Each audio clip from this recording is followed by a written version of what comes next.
Number one. Number one, ask your number. Let's find out the picture. Okay. You can have your insight.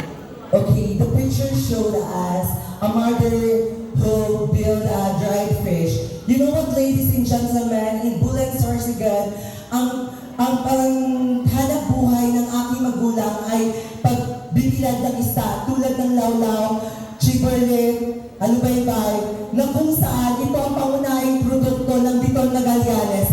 That's why Biton Magallanes is a progressive and productive barangay here in the municipality of Magallanes because of their culture and hanap buhay na kung saan sila ay nakakatulong sa ating panghanap buhay dito at sa pang-araw-araw na ating mga kain. Yun lamang po at maraming salamat. Well said, candidate number one, exhibiting with so much confidence. Okay, thank you.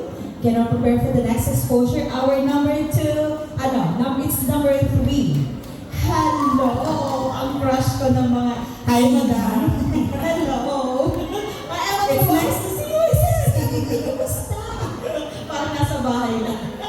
Anyway, how are you tonight, Solen? Oh, I feel so flabbergasted with the support of Barangay Biton for the LGBT community. Maraming salamat po. But at this very moment, I think it's quite typical and normal for us candidates to feel nervous since this is a battle of brain.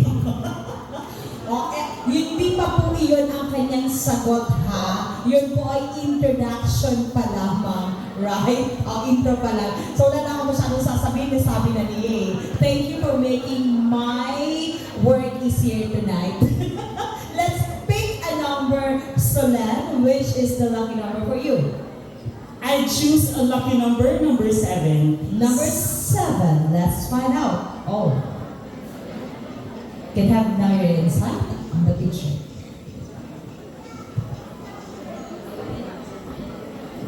Ladies and gentlemen, as you can see in this picture, it shows a group of men helping one another to lift this very heavy boat towards the shore because maybe there is a storm coming, but it only shows one thing, and that is unity.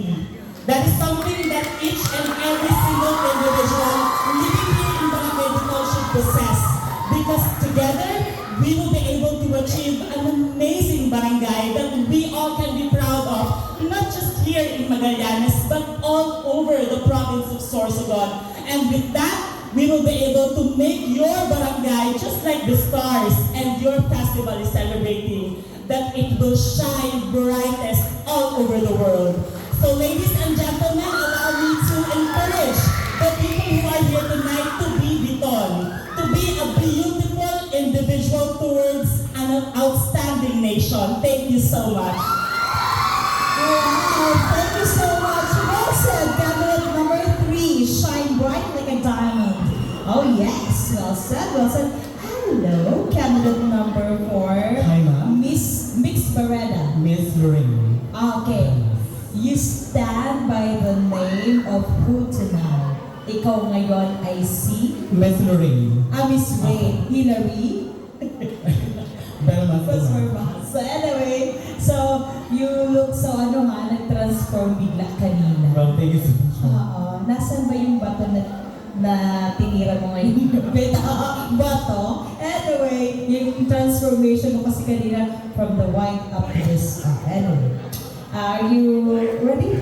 Yes, ma'am, I'm ready. I have no choice. I have no choice because you are born ready. I believe in you and you pick the number of your choice. I'll take number 4.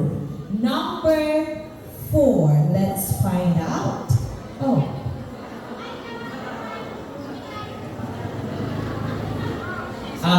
The picture shows it's all about Paralawon, or voyaging on the ocean, or journeying on the ocean.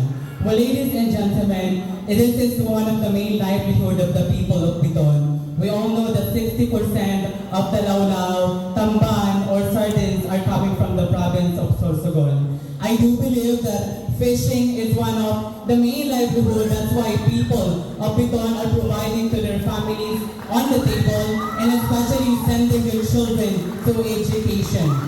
It's all about humility or bayanihan towards gathering fish. It is very important for all of us to help one another to catch food. And I do believe that we should consider different challenges of the people inside Biton, especially these fishermen. Number one is the overfishing. Number two is the unsustainable fishing that happened in our ocean. But I know that our fishermen or fisher folks from the barangay Biton, they are responsible beings, and I consider them as a heroes, and I salute them because they are great and responsible men who provide for their family, to education, and of course to provide food to their children. To the people of Biton, especially to the fishermen, palaba ko po kamo and saludo ako sa iyo. Thank you so much. Very well said, candidate number 4. This is really the battle of the brain. Well, good luck to the Board of Judges for your tough job tonight. Hello, good evening. Hello po, ma'am. Good evening. Virgin.